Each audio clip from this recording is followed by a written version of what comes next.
Saudara, pernyataan Megawati Soekarnoputri soal adanya kecurangan pemilu direspons oleh Bacawa Pres dari Koalisi Indonesia Maju sekaligus putra sulung Presiden Joko Widodo, Gibran Rakabuming Raka, dengan menyatakan silakan laporkan saja.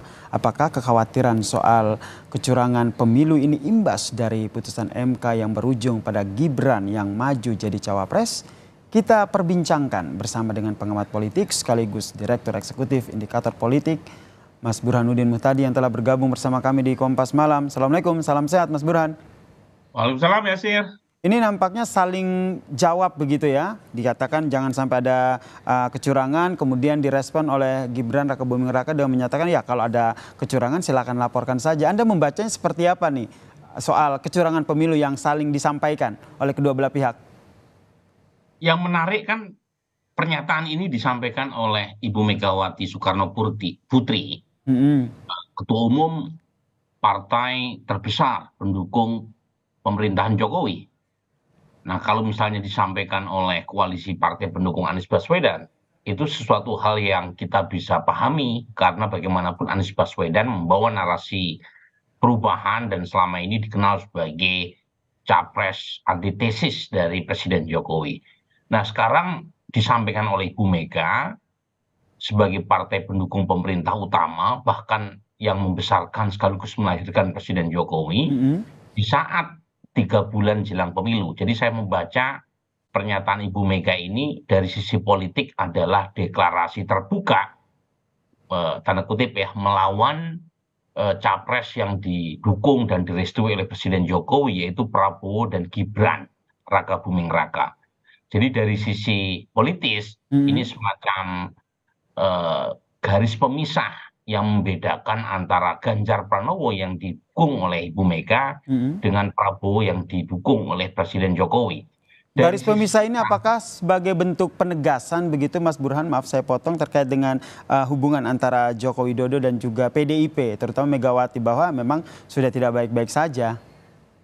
betul, jadi makin memanas, makin meruncing, karena kalau kita baca secara politis kan pernyataan tersebut bisa juga dibalik, karena bagaimanapun PD Perjuangan juga punya akses terhadap pemerintahan Jokowi, punya menteri di kabinet Presiden Jokowi, mungkin juga Mm-mm.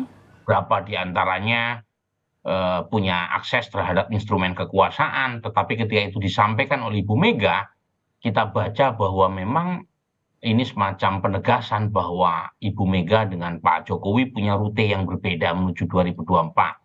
Meskipun dari sisi substansi ya, Mm-mm. menurut saya apa yang digelisahkan oleh Ibu Mega itu masuk akal. Karena bagaimanapun isu imparsialitas aparat, isu netralitas negara ini kan menjadi isu yang dominan menggantikan isu politik identitas yang pernah kita ributkan ya di 2019.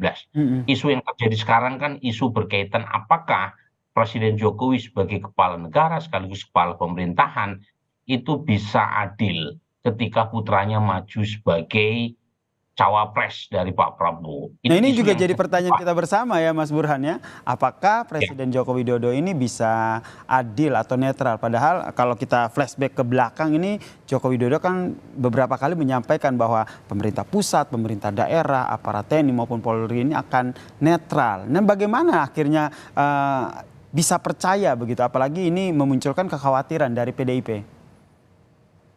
makanya Presiden Jokowi tidak hanya sekedar komitmen verbal ya, Mm-mm. menyampaikan netralitas aparat, berlaku adil, tapi juga harus dibuktikan.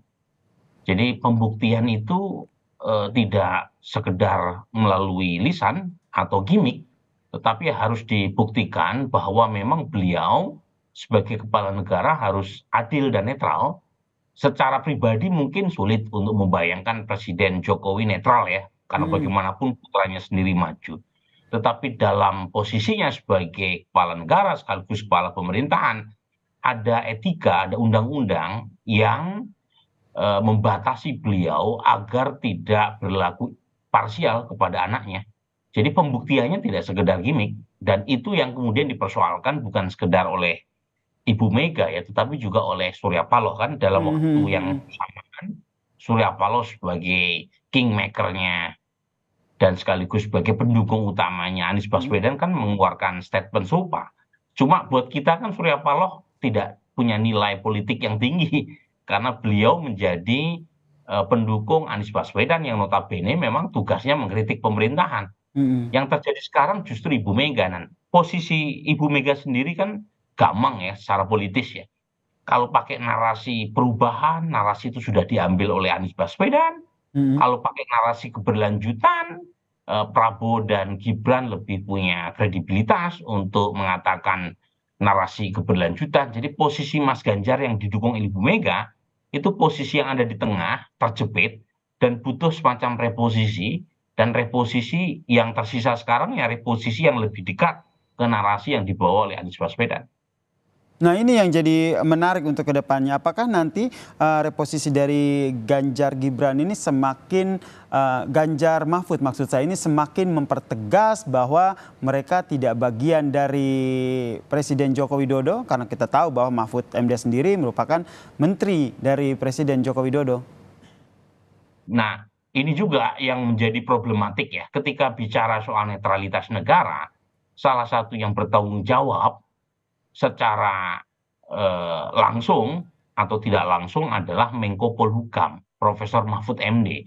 Sementara Profesor Mahfud MD menyatakan tidak akan mundur. Beliau hanya mengambil cuti ketika masa kampanye tiba. Jadi ketika beliau dalam posisi sebagai Menko Polhukam tidak mengundurkan diri dari jabatannya, ketika ada kritikan berkaitan dengan kecurangan negara, kecurangan pemerintah, sebagian telunjuk kembali ke alamat pengirim. Jadi ini memang serba salah ya. Posisi capres Ganjar Pranowo yang didukung oleh Ibu Mega, tetapi saat yang sama terkesan tidak direstui oleh Presiden Jokowi, itu posisinya serba salah ketika mengkritik Pak Jokowi. Karena Ibu Mega dan Ganjar Pranowo termasuk PD Perjuangan bagian dari pemerintah sendiri gitu. Iya. Nah, itu yang menurut saya butuh reposisi dan menurut saya tidak mudah sepanjang tadi Profesor Mahfud MD sebagai cawapres Mas Ganjar masih dalam posisi sekarang. Kemudian terkait dengan respons dari Gibran yang menyatakan bahwa silahkan laporkan saja. Menurut Anda nih ke depannya nanti akan diproseskah laporan-laporan yang masuk sehingga betul-betul ke depannya diketahui bahwa memang jangan ada kecurangan di proses pemilu. Nah, respon Gibran kan respon yang normatif ya. Tapi menurut saya perlu pembuktian lebih jauh, ya. Misalnya kaitannya dengan baliho spanduk Ganjar di Bali yang ditertibkan oleh aparat. Meskipun kita tahu bahwa Bawaslu Bali mengatakan bukan hanya baliho spanduk Ganjar dan PD Perjuangan yang ditertibkan di Bali, tapi juga semua capres maupun partai. Tetapi ada hal yang berbeda ketika Presiden Jokowi melakukan kunjungan ke Sumatera Barat, justru spanduk Prabowo Gibran bertebaran di sana. Ya, sementara di Bali semua spanduk baliho ditertibkan. Jadi ada hal yang tidak berlaku sama satu daerah dengan daerah lain yang kemudian menimbulkan masalah kecurigaan terkait dengan ini ya netralitas aparat. Jadi ke depan memang perlu pembuktian lebih konkret, lebih terang benderang dari pemerintah supaya legitimasi hasil pemilu bisa diterima oleh semua pihak.